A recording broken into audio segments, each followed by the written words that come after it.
Bismillahirrahmanirrahim. Now let's start off our discussion with the next subsection, which is about respiratory pigments. So इसमें सबसे पहले we have got the hemoglobin.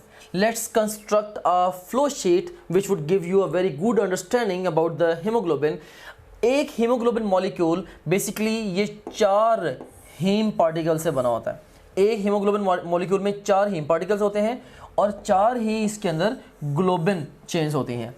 और ये जो हर एक haem particle के अंदर क्या होता है, एक आयरन और एक टेट्रापायरोल रिंग, राइट. सो अगर 4 हीम पार्टिकल्स होंगे तो 4 हीम पार्टिकल्स में 4 आयरन होंगे और 4 ही टेट्रापायरोल रिंग होंगे. सो ये टेट्रापायरोल रिंग है.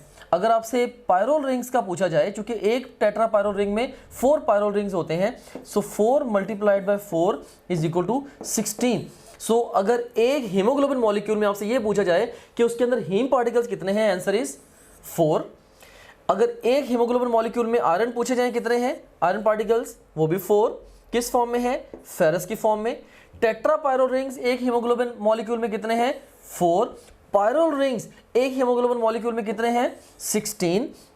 और यहाँ पे एक चीज़ ये भी गौर करें कि ये जो आयरन है of the haem of haemoglobin, यही बेसिकली बाइंडिंग साइड है for the oxygen and the carbon monoxide. ये अलग बात है कि कार्बन मोनोऑक्साइड की जो अफिनिटी है वो ऑक्सीजन की निस्बत 240 गुना ज़्यादा है फॉर दिस आयरन. सो इन दोनों की जो सीट है बेसिकली आप कह सकते हैं कि वो सेम है. Secondly, in the haemoglobin molecule we have got the 4 globin chains, जिसमें से 2 अल्फा चेन्स हैं और 2 बीटा